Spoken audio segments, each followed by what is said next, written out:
শিক্ষা করে শিক্ষা করে শিক্ষা দিতে দাদা কৃষ্ণ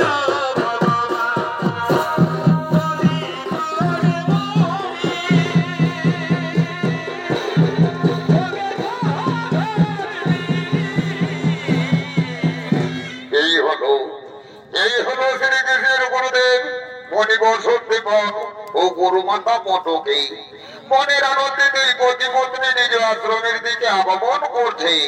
নৃত্য পরিবেশনা করে দেখাচ্ছে দুই সুনাম ধন্যকারী ছোট শিল্পী বৃহস্পতি মাহাতো ও মঙ্গল কুমার মাহাতো।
উপবিষ্ট হলে আর অন্যদিকে বসুদেব নন্দন দুই ভাই কৃষ্ণ ও বলরাম গুরুগৃহে শিক্ষা নিতে এসে আজ তারা অনেক বড় হয়ে উঠেছে।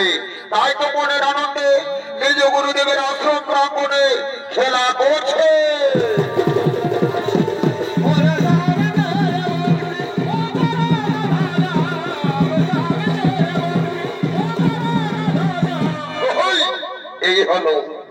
এই হলো বসুদেব নন্দন দুই ভাই কৃষ্ণ ও বলরাম।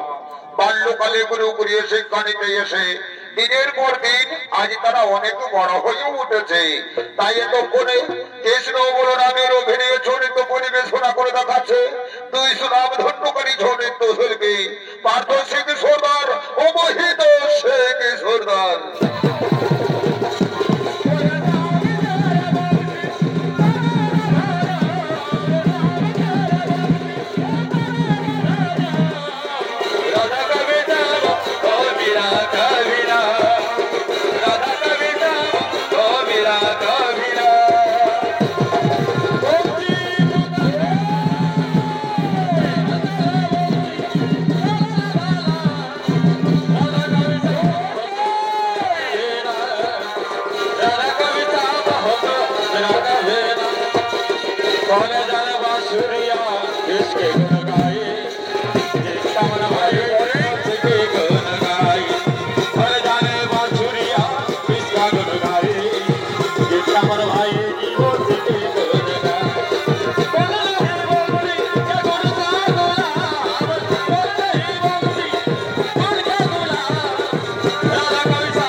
তব চরণে গুরুদেব, শতকোটি প্রণাম তব চরণে গুরু মাতা। হরিবৎস কৃষ্ণ বলরাম, আশীর্বাদ করি বাবা, তোমরা দীর্ঘজীবী হও, তোমরা দীর্ঘজীবী হও। সর্বত্র কৃষ্ণ বলরাম, গুরুগৃহে শিক্ষাদান তোমাদের শেষ হয়ে গেছে। আমা হতে সমস্ত শিক্ষায় তোমরা লাভ করে ফেলেছ। এরপর তোমরা নিজ বাড়িতে ফিরে যেতে পারবে। তবে মনে রাখবে ভক্তগণ, আমি যে শিক্ষা তোমাদেরকে অর্পণ করেছি, ওই শিক্ষাকে নিয়ে অহংকার করো না বাবা। যথার্থ মর্যাদার সহিত শিক্ষাকে ব্যবহার করবে। এরপর যাও বাবা কৃষ্ণ বলরাম, তোমাদের বাড়িতে তোমরা চলে যাও, কারণ অনেকদিন ধরে তোমাদের আপনজন তোমাদেরই অপেক্ষায় রয়েছে। ঠিক আছে গুরুদেব, আপনার কথা আমরা এক করে পালন করে চলবো। কিন্তু গুরুদেব, আমরা তো লোকমুখে শুনেছি গুরুগৃহে শিক্ষা লাভ শেষ হয়ে গেলে গুরুকে কিছু গুরু দক্ষিণা দিতে হয়। তাই আপনি বলুন তো গুরুদেব, আপনি আমাদের কাছ থেকে কি গুরু দক্ষিণা নেবেন? সেটাই না হয় আপনাকে আমরা দিয়ে যাবো। না না না না না না বাবা কৃষ্ণ বলরাম, আজ পর্যন্ত আমি কারো কাছ থেকে কোনো গুরু দক্ষিণাই নিই না। আর শোনো বৎস, যে গুরুদেব শিক্ষার বিনিময়ে গুরু দক্ষিণা নেয়, সে কোনোদিনও প্রকৃত গুরুদেবী হতে পারে না। তাই বলি বাবা কৃষ্ণ বলরাম, আমাকে কোনো গুরু দক্ষিণা দিতে হবে না। তোমরা আপন মনে এখনো নিজ বাড়িতে চলে যাও। একটি দাদা, গুরুদেব তো আমাদের কাছ থেকে কোনো গুরু দক্ষিণাই নিতে চাইছে না। কিন্তু একবার ভেবে দেখতো, যে গুরুদেব এতদিন ধরে আমাদেরকে শিক্ষা দান করেছে, সেই গুরুদেবকে যদি আমরা গুরু দক্ষিণা দিতে না পারি, তাহলে তো আমাদের মনে শান্তি হবে না দাদা। বলি ভাই কৃষ্ণ, বলি ভাই কৃষ্ণ, গুরুদেব যদি আমাদের কাছ থেকে গুরু দক্ষিণা নিতে না চাইছে, তাহলে চলো না রে ভাই, আমরা একবার গুরু মাতার কাছে যাব। ওই গুরু মাতাকেই না হয় আমরা কিছু গুরু দক্ষিণা হিসেবে দিয়ে যাব। ঠিক আছে দাদা, তুমি উচিত কথা বলেছো। তাহলে চলো দাদা, আমরা এখন ওই গুরু মাতার কাছে ছুটে যাই। প্রণাম তব চরণে গুরু মাতা। কি বাবা কৃষ্ণ বলে না, কি হয়েছে বাচ্চা? কেন তোরা অমন ভাবে ছুটতে ছুটতে আমার কাছে চলে এলি? গুরুমা, গুরুমা, গুরুদেব আমাদেরকে বললেন গুরুগৃহে শিক্ষা লাভ নাকি আমাদের শেষ হয়ে গেছে, এরপর আমরা বাড়িতে ফিরে যেতে পারবো। কিন্তু যাওয়ার সময় গুরুকে গুরু দক্ষিণা দিতে চাই, কিন্তু সে তো আমাদের কাছে কিছুই নিতে চাইছে না। তাই তুমি বলো তো গুরু মাতা, তুমি আমাদের কাছে কি গুরু দক্ষিণা দেবে? সেটাই না হয় আমরা তোমাকে দিয়ে যাবো। না না না না বাবা কৃষ্ণ বলে না, হ্যাঁ আমাকে কিচ্ছু দিতে হবে না।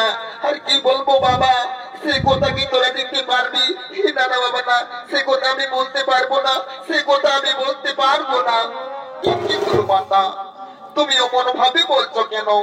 একবার বলেই দেখো না গুরু মাতা, আমরা সে কথা রাখতে পারবো কিনা। আর শোনো গুরু মাতা শোনো, আমরা হলাম বসুদেব নন্দন দুই ভাই। আমরা তোমার কাছে কথা দিচ্ছি মাতা, তুমি যা চাইবে তা অবশ্যই দেব। আর যতদিন পর্যন্ত দিতে না পারবো, ততদিন পর্যন্ত আমরা বাড়িতে প্রবেশ করবো না। আর এটাই হলো আমাদের কঠোর প্রতিজ্ঞা। কি বাবা কৃষ্ণ বলো না, কি তোরা বললি বাবা? আজ না জেনে না বুঝি কেন এত বড় প্রতিজ্ঞা করে ফেললি বৎস? শরীর তোরা জানিস না বাবা, তোদের মতো একটি আমার পুত্র সন্তান ছিল বাবা, কিন্তু একদিন আমার কাছ থেকে বিদায় নিয়ে সমুদ্র তীরে গেল পূজা তর্পণ করার জন্য। সেই যে গেল, আর সে ফিরে আসেনি বাবা। কিন্তু আমি যে মা, মা তো সন্তানের অপেক্ষায় থাকবে তাই না বাবা? হরি বাবা কৃষ্ণ, আমি জনম দুঃখিনী মা হয়ে কুমুরে কুমুরে নয়নের জল ফেলতে ফেলতে আমি কেঁদে বলি বাবা। হরি বাবা কৃষ্ণ, তোরা যদি পারিস বাবা, আমার নয়নের মনে পুনর্দত্তকে ফিরিয়ে দে। আর সেটাই হবে তোদের গুরু মাতা। সে কি কথা বললে মা জননী? তোমার পুত্রকে কোনোদিনও আমরা চোখে দেখিনি।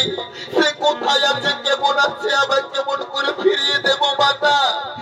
আমরা পারবো না মাতা, আমরা সে কথা রাখতে পারবো না। জানি বাবা কৃষ্ণ বলরা, অসম্ভব কোনোদিনও সম্ভব হতে পারে না। তাই বলি বাবা, আমাকে কিচ্ছু দিতে হবে না, তোরা যা বলছো যা, এখনই নিজ বাড়িতে চলে যা, আমাকে তোদেরকে কিচ্ছু দিতে হবে না। ঠিক আছে গুরু মাতা, অবশ্যই আমরা যাবো মাগো, কিন্তু নিজ বাড়িতে নয় মাতা, তোমার পুত্র পুনর্দত্তকে খোঁজ করার জন্য আমরা বেরিয়ে পড়বো মা। চলো মাগো চলো, আমাদেরকে শেষবারের মতো কিছু খাবার দেবে, চলো মা। সেই খাবার খেয়ে আমরা তোমার পুত্র নয়নের মণিকে খুঁজতে বার হবো। বাবা কৃষ্ণ বলরাম, তাই হবে রে, তাই হবে। স্বামী স্বামী গো, চলো না স্বামী, আজ আমাদের নয়নের মণি দুই ভাই কৃষ্ণ বলরামকে নিজের হাতে কিছু আহার খেতে দেবো স্বামী। চলো না স্বামী, চলো।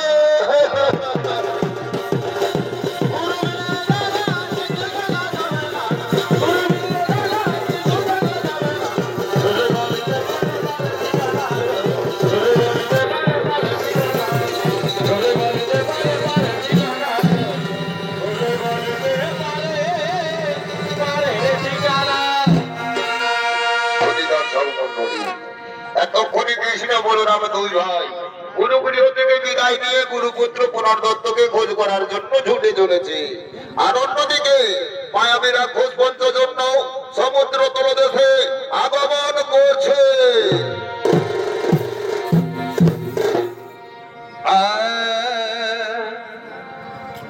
এগো ভেবে দেখো মনে, এই সুন্দরী ভুবনে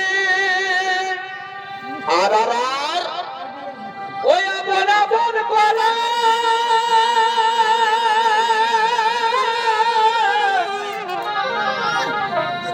মরিব ও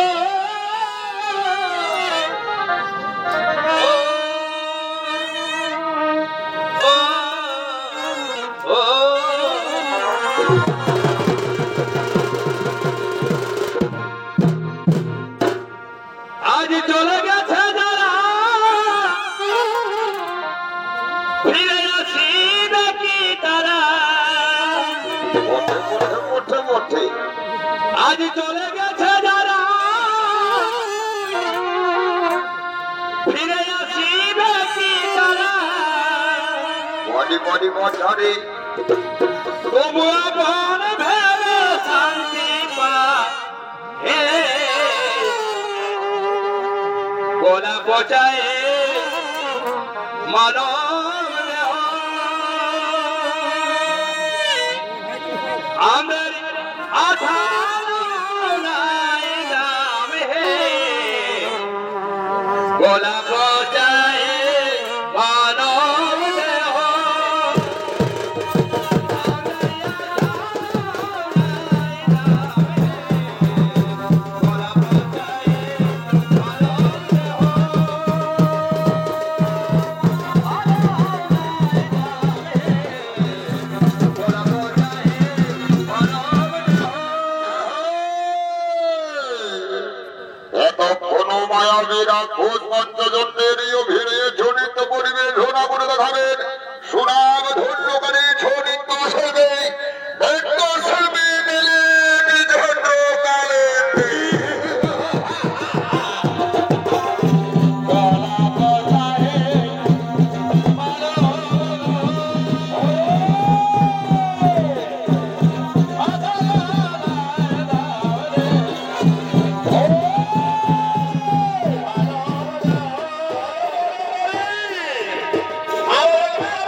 এতক্ষণে মায়াবীর অকল্পের জন্য মায়াবীর রূপ ধারণ করে বিধান সংখ্যের ভিতরে লুকিয়ে পড়লে আর অন্যদিকে কৃষ্ণ বলরাম পুনরুত্তকে খোঁজ করতে করতে সমুদ্র তীরের দিকে ছুটে আসছে।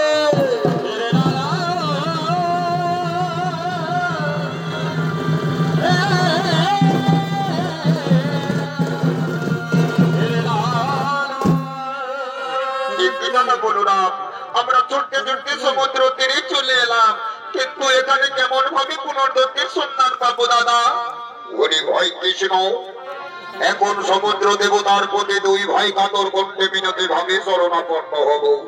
তাহলে নিশ্চয়ই আমাদের ডাকে সমুদ্র দেব আমাদের কাছে প্রকটিত হবে, আর তার কাছ থেকেই জেনে নেবো ভাই পুনর্দত্তের সন্ধান। তাই এসো ভাই কৃষ্ণ এসো, আর করিব না বিলম্বন। আমরা দুই ভাই মিলে কাতর কণ্ঠে ওই সমুদ্র দেবতাকে করিব সারে।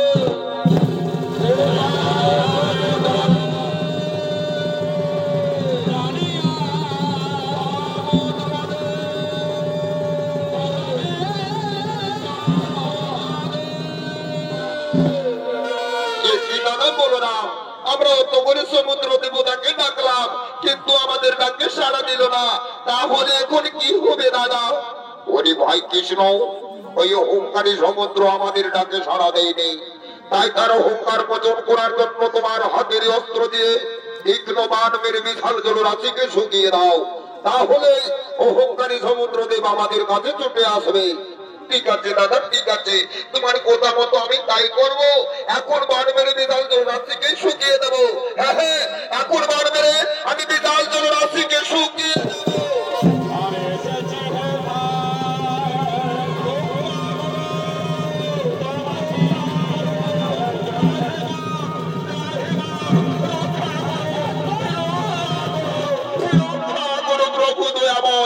আর নইলে সৃষ্টি যাবে রসাতলে আপনার হরি ক্ষমা করে দিন।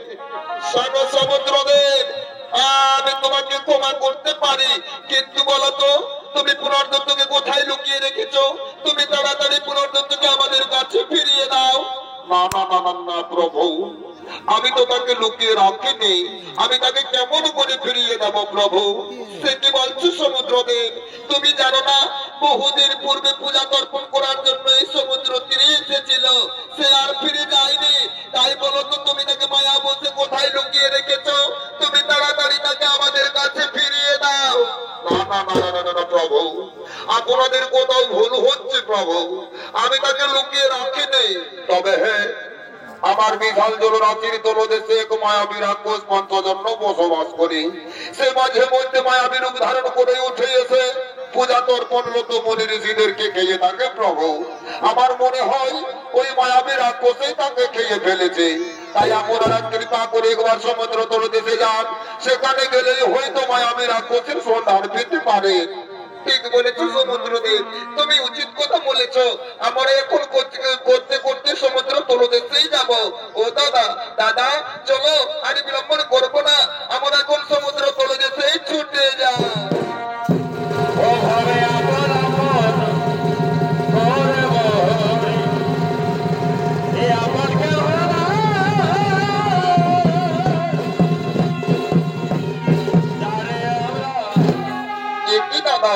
আমরা ছুটতে ছুটতে সমুদ্র তলদেশেই এলাম, কিন্তু এখানে যে ঘোর অন্ধকার, এখানে কিছুই দেখা যাচ্ছে না। তাহলে কেমন করে পুনর্দত্তের সন্ধান করবো দাদা? ওরে ভাই কৃষ্ণ, এই সমুদ্র তলদেশের পথ বড়ই দুর্গম রে ভাই, এখানে ভালোভাবে হুঁশিয়ারি হয়ে চলাফেরা করতে হবে। তাই বলি ভাই কৃষ্ণ, তুই ওই পথ ধরে খুঁজতে খুঁজতে এগিয়ে যা, আর আমি ওই পথ ধরে খুঁজতে খুঁজতে এগিয়ে যাব। নিশ্চয়ই আমাদের চোখে ভেসে উঠবে মায়াবী রাক্ষস পঞ্চজন্যের আলোয়। ঠিক আছে দাদা, ঠিক আছে, তুমি ওই পথ ধরে খুঁজতে খুঁজতে যাও, আর আমিও এই পথ ধরে খুঁজতে খুঁজতে এগিয়ে যাচ্ছি।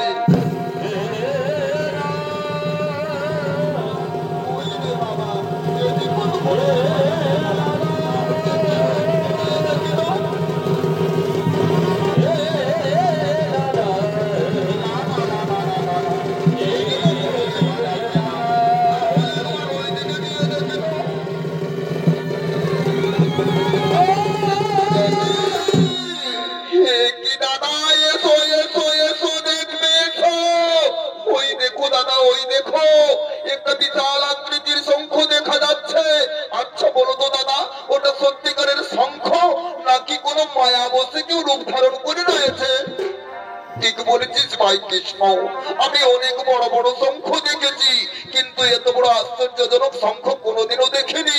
তবে শোন রে ভাই কৃষ্ণ, এটা মনে হয় শঙ্খ হতে পারে না, এটা কোন রাক্ষসের মায়া হতে পারে। তাই বলি ভাই কৃষ্ণ, তুই একবার ওই শঙ্খের উপর আঘাত করে দেখতো, যদি কোনো মায়া বসে কেউ লুকিয়ে রয়েছে তাহলে নিশ্চয়ই সে ভয়ভীত হয়ে বেরিয়ে পড়বে। ঠিক আছে দাদা, ঠিক আছে, তুমি আমার কাছাকাছি থাকবে। কেমন আমার কেমন ভয় ভয় করছে, আমি এক্ষুনি আঘাত করে আসছি, তবে তুমি আমার কাছে কাছে থেকো, আমি এক্ষুনি আঘাত করেই আসছি।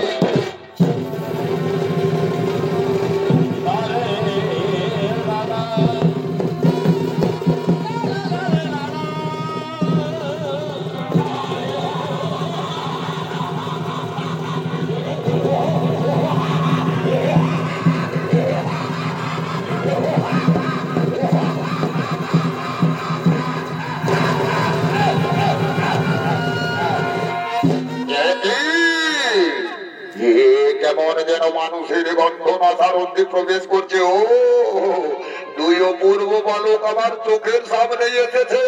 যে খাদ্য খাওয়ার জন্য আমি সমুদ্র তীরে ছুটে যাই, আর সেই মনের মতো খাদ্য আমার চোখের সামনে। কি আনন্দ, কি আনন্দ, কি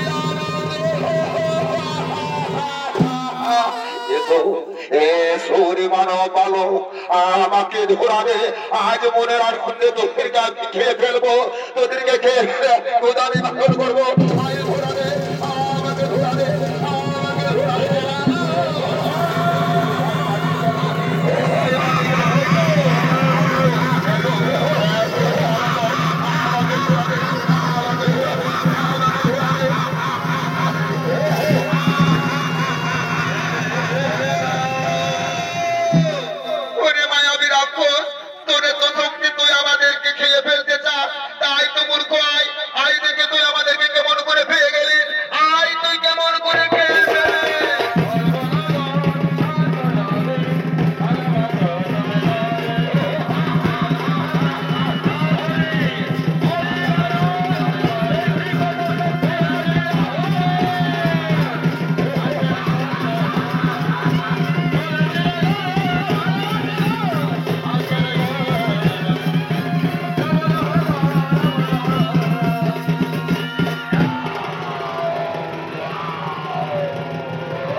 আমি তাই যাচ্ছি ভাই, তুই এখানে অপেক্ষা কর, আমি এক্ষুনি রাক্ষসের পেট থেকেই দেখে আসছি তার পেটের মধ্যে কোনো অস্থি পাওয়া যায় কিনা।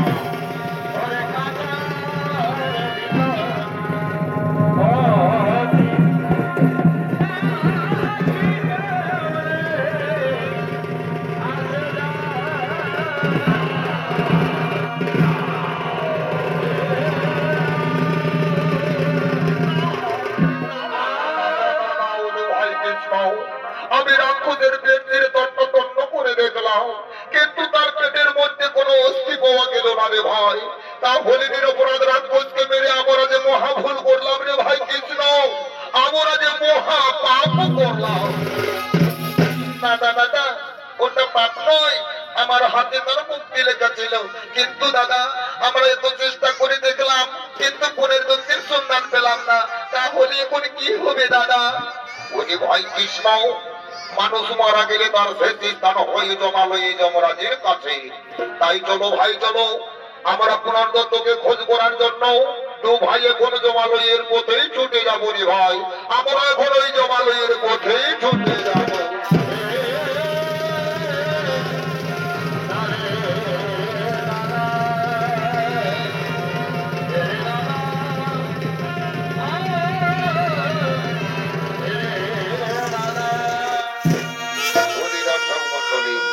কৃষ্ণ বলরাম মানব রূপী দেহ লয়ে পুনর্দত্তকে খোঁজ করার জন্য জমালয়ের পথেই ছুটে চলেছে।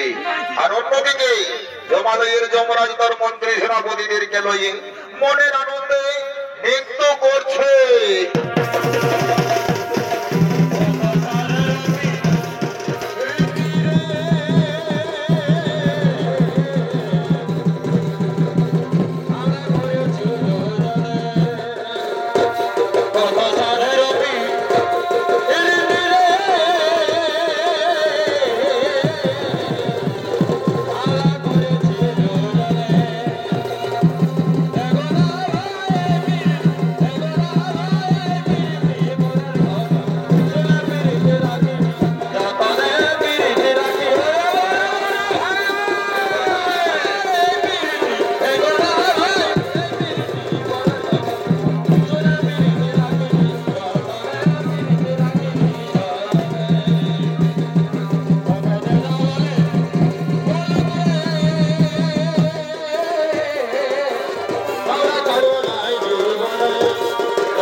সভা। আর এই সভায় আনন্দ প্রদান করার জন্য সমস্ত অশ্বরাগণ আগমন করছে। এই গরিয়ারা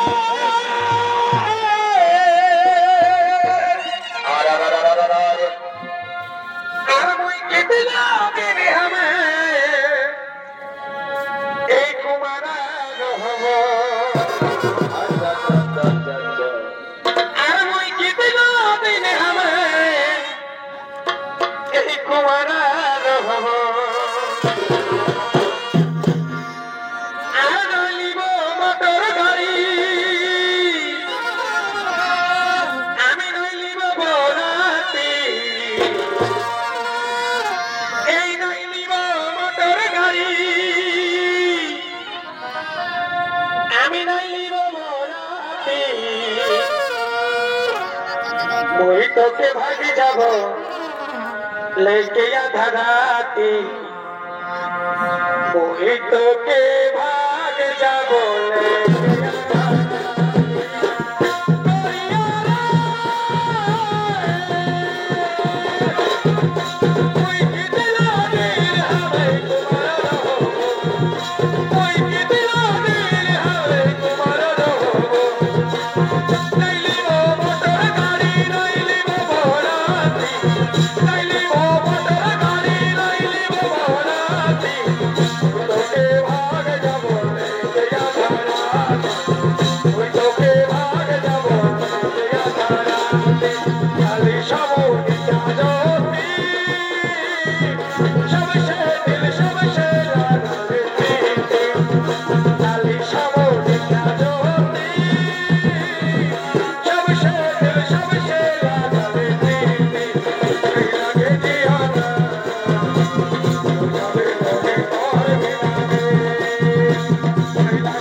বালকগণ, তোমরা জমালয়ের দ্বারে এসেছো, তোমরা এখান থেকে ফিরে যাও, তোমরা এখান থেকে ফিরে যাও।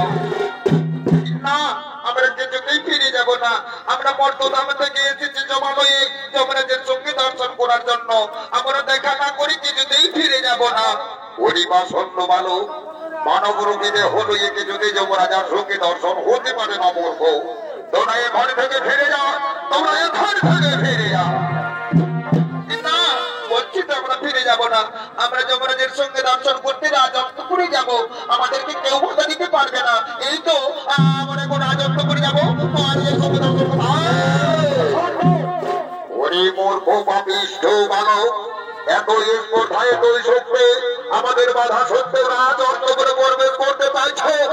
ঠিক আছে, যদি যেতেই চাও তাহলে আমাদের সঙ্গে শক্তির পরীক্ষা দিয়ে যেতে হবে। কি বললে প্রভুদিগণ? আমাদেরকে শক্তির পরীক্ষা দিতে হবে? হ্যাঁ হ্যাঁ, আমরা কিছুতেই পিছু পা হবো না। আমরা শক্তির পরীক্ষায় দেব। এসো এসো প্রহরীগণ, এসো, আজ শক্তির পরীক্ষায় দেব।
তোমাদেরকে সহ্য পরাস্ত করে দিয়েছে।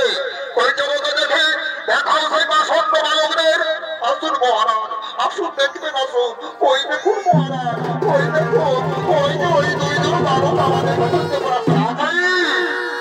এতে অনেক বাসন্ত বালক আমার প্রহরীদেরকে যুদ্ধে পরাস্ত করে দিয়েছো। এতই তোমাদের শক্তি? কেন মহারাজ, আমরা যুদ্ধ করতে চাইনি। আপনার সঙ্গে আমরা দর্শন করার জন্য এসেছিলাম, কিন্তু আপনার প্রহরীগণ আমাদের সঙ্গে অপব্যবহার করেছে। তাই তো তাদেরকে আমরা উচিত শাস্তি দিয়েছি। ভুল করেছি তোরে প্রসন্ন ভালো, মহান ভুল করেছিস তোরা। আমার প্রহরীদেরকে যুদ্ধে পরাস্ত করে দিয়ে আমাকে অপমান করেছে। এই অপমানের পূর্ণ জবাব দিতে আমি তাদের সঙ্গে যুদ্ধ করে সেই যুদ্ধের মাধ্যমে তাদেরকে আমি শাস্তি দিতে চাই। কিন্তু মহারাজ, আপনিও আমাদের সঙ্গে যুদ্ধ করতে চান? তবে আসুন মহারাজ, আমরা যুদ্ধকে ভয় পাই না। আমরা বিশাল শক্তি নয়। আসুন, আজ আপনার সঙ্গে আমরা যুদ্ধই করব।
আমার হাতের গোটা মাটিতে পড়ে গেল কেন? আমি যার যুদ্ধ করতে পারছি না, তারা শরীর যেন আমার অবশ হয়ে আসছে। আমি শক্তিহীন হয়ে গেলাম, আমি শক্তিহীন হয়ে গেলাম। ওরে বাবা ভালো, ওরে বাবা মানব, আমি হকার বসে তোমাদেরকে চিনতে পারিনি বাবা, কিন্তু কে তোমরা, কিবা তোমাদের পরিচয়? আহো যমরাজ, তুমি আমাদেরকে চিনতে পারোনি, তাই যদি চিনতে চাও তাহলে ভালোভাবে একবার নয়ন মেলে দেখো, তাহলে তুমি চিনতে পারবে আমরা কে, আমরা কারা, কিবা আমাদের পরিচয়। এই হে প্রভু পাপ পুঞ্জহারি, হে ভগবান, কি বটে হে?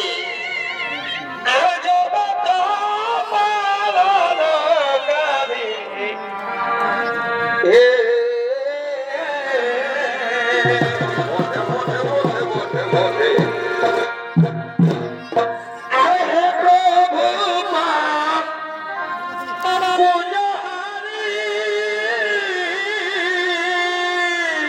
আচ্ছা আচ্ছা আচ্ছা আচ্ছা।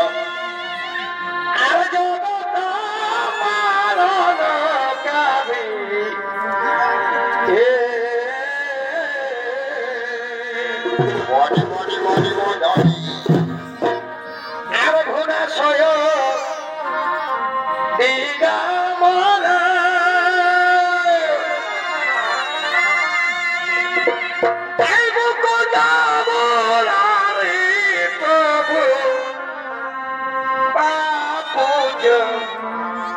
হরি প্রভু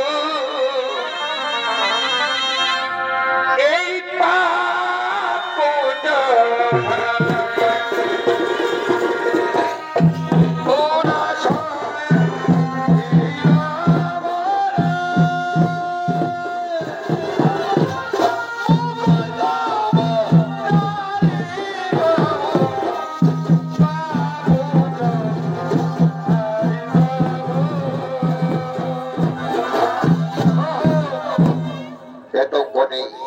এতক্ষণে জগৎ কল্যাণকারী প্রভু শ্রীকৃষ্ণ নারায়ণ বাল্যরূপ পরিবর্তন করে পূর্ণরূপে আবির্ভূত হয়েছেন যমালয়ে যমরাজকে দর্শন দেওয়ার জন্য।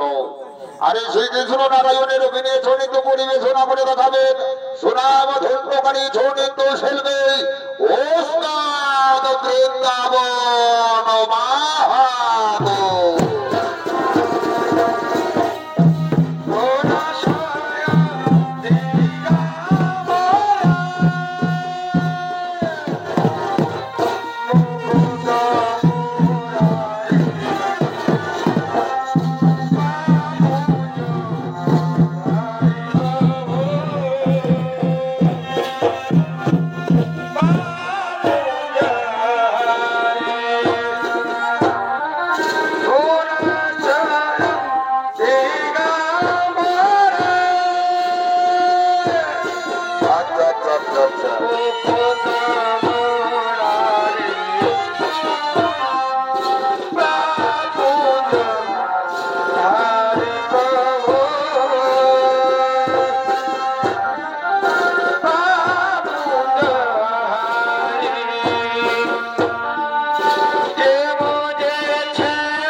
নবদ্যতে গোপেশ গোপিকা কান্ত রাধা কান্ত নবদ্যতে। অপপ্রভু দয়াময়, ওগো দয়াময় প্রভু, আপনাকে আমি চিনতে পারিনি প্রভু। আপনি কৃপা করে জমালয়ে এসে অধমকে দর্শন দিয়েছেন, তাতে আমার জীবন ধন্য হয়ে গেছে ভগবান। কিন্তু বলুন ভগবান, কিবা হেতু এই জমালয়ে করেছেন আগমন, আপনার জন্য আমি কি করতে পারি প্রভু? শোনো যমরাজ, আমি যে প্রতিজ্ঞাবদ্ধ আমার গুরুমাতার কাছে তার পুত্র পুনর্দত্তকে ফিরিয়ে দিতে হবে, তাই তো পুনর্দত্তের আত্মা ডেকে আমি জমালয়ে করেছি আগমন। যমরাজ, আর করো না বিলম্বন, তাড়াতাড়ি পুনর্দত্তের আত্মা আমার হাতে করো হওয়ার পর। কি বলছেন প্রভু? মৃত মানুষের আত্মা কেমন করে আপনার হাতে তুলে দেব? তাহলে যদি বৈচিত্র্যের নিয়ম নষ্ট হয়ে যাবে ভগবান। না না যমরাজ, আমি হলাম সর্বেসর্বা ভগবান বিষ্ণু, আমি যা চাই তা অবশ্যই হবে। তাই আমাকে প্রতিজ্ঞা থেকে মুক্তি হওয়ার জন্য পুনর্দত্তের আত্মা তাড়াতাড়ি আমার হাতে অর্পণ করো। ঠিক আছে ভগবান, আপনার ইচ্ছা অনুসারে আমি তাই করব প্রভু। আমি এক্ষুনি তার এই আত্মা আপনার হাতে তুলে দেব। আমি এখন পুনর্দত্তের আত্মা, আমি এখন পুনর্দত্তের আত্মা, তুই ভগবান ধরে বিষ্ণু ধরে ভগবান।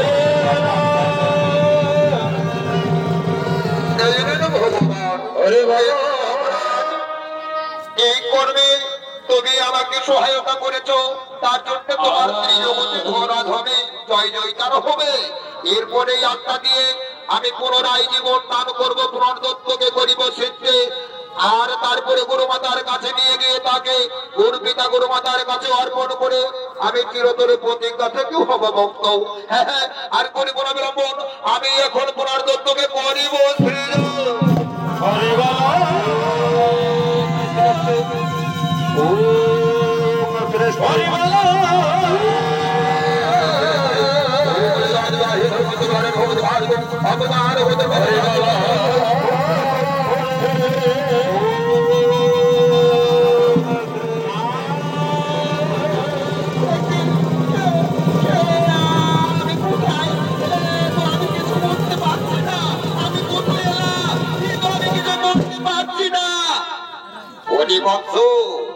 চেয়ে দেখো, আমি হলাম ত্রিজগৎ শ্রেষ্ঠ ভগবান বিষ্ণু। আমি তোমার মাতার কাছে প্রতিজ্ঞাবদ্ধ তোমাকে ফিরিয়ে দেব বলে, তাই তো জমালয়ে এসে আমি তোমাকে পুনরায় জীবন দান করেছি বৎস। এসো বৎস এসো, আর করিব না বিলম্বন। আজ তোমাকে নিয়ে গিয়ে আমি এখন গুরু আলয়ে করিব গমন। এখন তোমাকে নিয়ে আমি গুরু আলয়ে করিব গমন।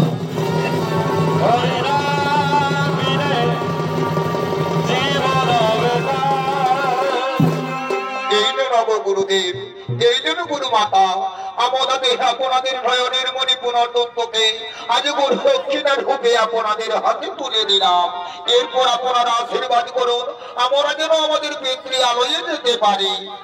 বৎস কৃষ্ণ বলরাম, আজ তোমরা যে কাজ করেছো বাবা, তার জন্য ত্রিজগতে তোমাদের জয় জয়কার হবে। যাও বৎস যাও, আমি তোমাদেরকে প্রাণ ভরে আশীর্বাদ করছি। তোমরা জয় যশস্বী লাভ করো, এরপর তোমরা নিজ পিতৃ আলয়ে ফিরে যাও বৎস, পিতৃ আলয়ে ফিরে যাও।